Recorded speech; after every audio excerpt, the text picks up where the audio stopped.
Right.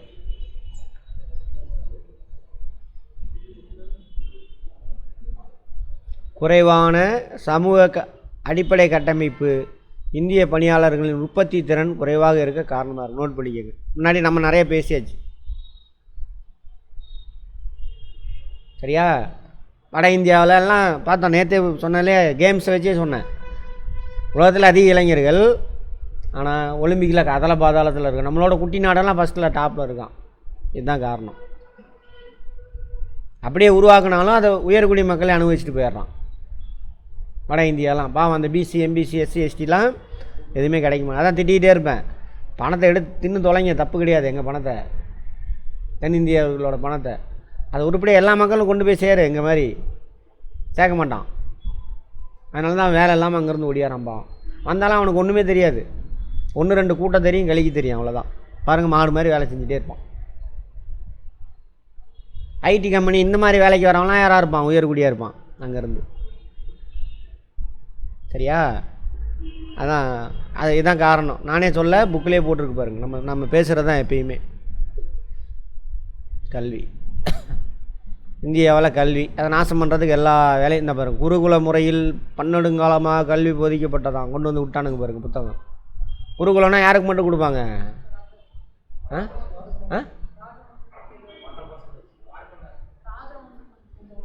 ராஜவம்சத்துக்கெல்லாம் கொடுக்க மாட்டாங்க. நீங்கள் வேறு. அவன் வில்வித்தா தான் கற்றுக் கொடுப்பான். அவனும் தூரமாக உட்காந்து கற்றுட்டு அப்படியே ஓடி போயிடணும். பிராமண வீட்டு ஆண்களுக்கு மட்டும், அவங்க வீட்டு பெண்களுக்கு கூட கிடையாது குருகுலம். சரியா? அவங்க அப்படி கொண்டு வந்துட்டானுங்க. இப்போ எல்லாத்துக்கும் கொடுத்த மாதிரி கதை. அதனால தான் இந்த மாதிரி சீமான் கீமான்லாம் அறவேக்காடெலாம் கத்திட்டு. அவ யார் கல்வி இவன் இங்கிலீஷ்காரன் கொடுத்தானா, அதுக்கு முன்னாடி இல்லையா, அப்படி இப்படின்னு கதை போடுறான். இருந்துச்சு. யாருக்கு மட்டும்? குருகுலம். அதுவும் வேத பாடசாலைகள். வரலாறுல படிச்சிருப்போம்.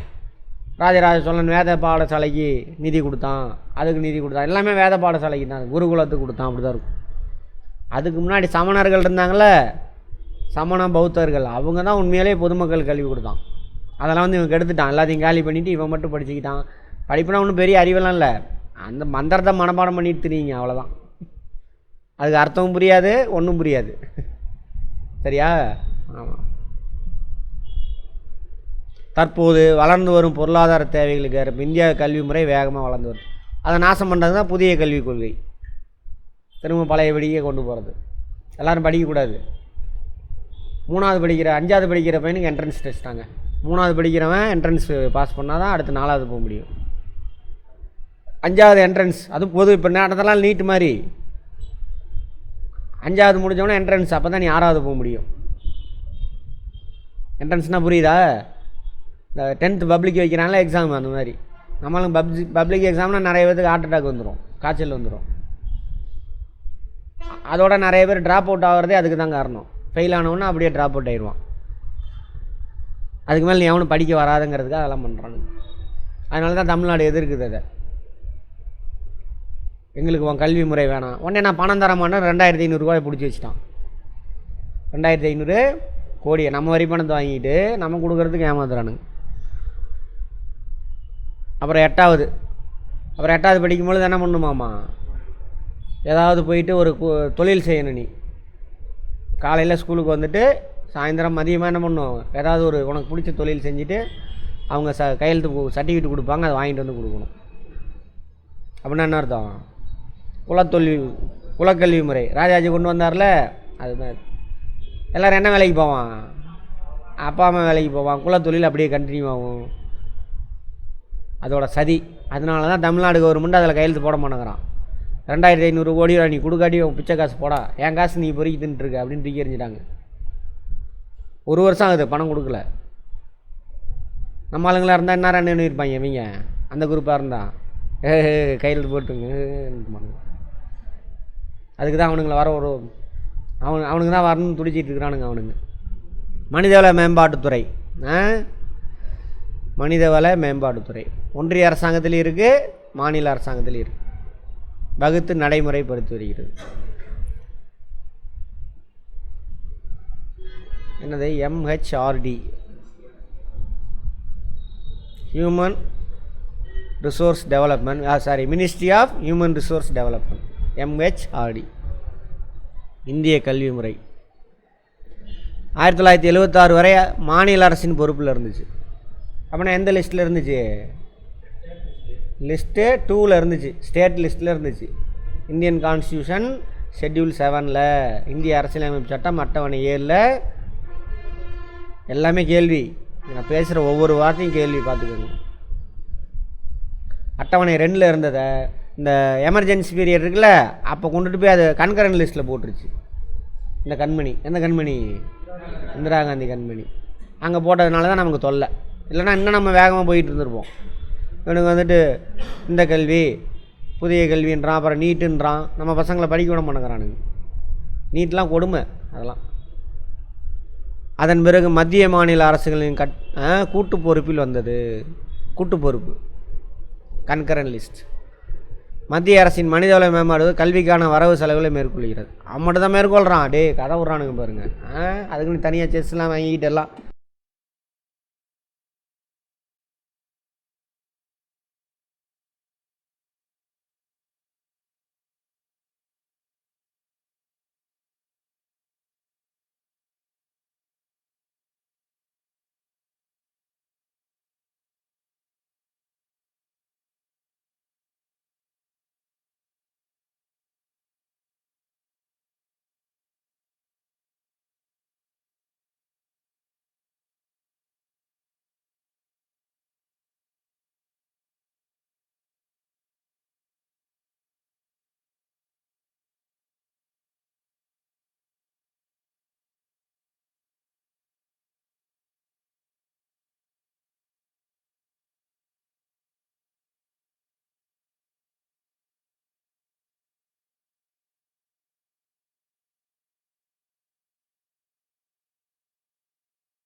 சார் வாய்ஸ் கேட்கவே இல்லைங்க சார்.